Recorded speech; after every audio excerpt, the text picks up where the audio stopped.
ఎందరో మహానుభావులు అందరికీ వందనాలు. స్వీయ రచన తెలుగు ధీర శతకమునందలి మరో పద్యాన్ని మీ ముందు ఆవిష్కరిస్తున్నాను. ఆలకించి స్పందించవలసిందిగా నా మనవి.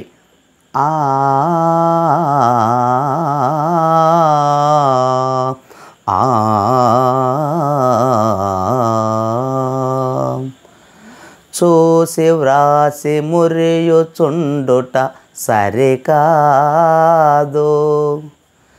చూచి వ్రాసి మురియుచుండుట సరికాదు. పోటి లోకమందు పోరవలయో, పోటి లోకమందు పోరవలయో, జీర్ణమైన చదువు చేకూర్చు శక్తిని తెలుసుకోర మేటి తెలుగు ధీరా.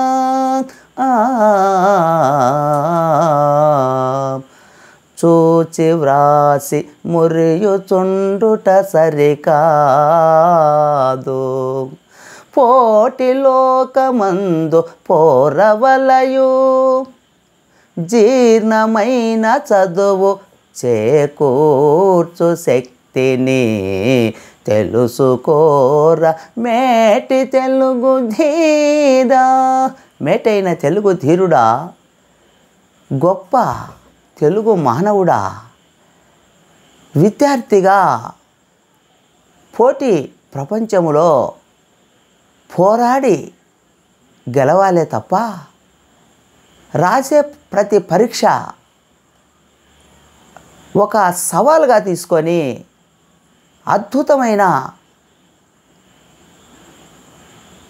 అవగాహనతో పరీక్షను రాసి అద్భుతమైన ఫలితాలు సాధించేందుకోసం పట్టుదల కృషి చాలా అవసరం.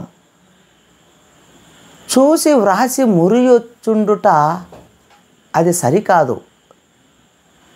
ఏది రాసినా స్వశక్తితో ఆత్మవిశ్వాసముతో ఎంత నేర్చుకున్నాం, ఎంత మనం అవగాహన కలిగి పరీక్షకు అవసరమైన శక్తి సామర్థ్యాలను కూడగట్టుకున్నాం అనే ఆత్మవిశ్వాసం సంకల్ప బలముతో పరీక్షలు పోటీ ప్రపంచంలో ప్రతి ఒక్కరితో పోటీ పడాలి, పోటీ పడి గెలవాలి తప్ప ఉత్తమ ర్యాంకులతో ఒక అద్భుతమైనటువంటి ఒక ఉన్నత సోపానం అధిరోహించేందుకు కృషి పట్టుదలను కూడగట్టుకోవాలి తప్ప ప్రతిదీ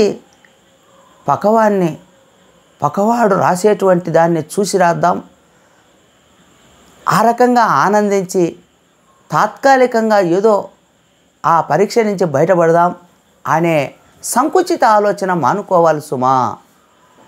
స్వశక్తితో రాసినటువంటి పరీక్షలు సత్ఫలితాలను, ఒక గొప్ప స్థాయిని, నిన్ను ఒక ఉన్నత స్థితిని చేకూరుస్తాయి.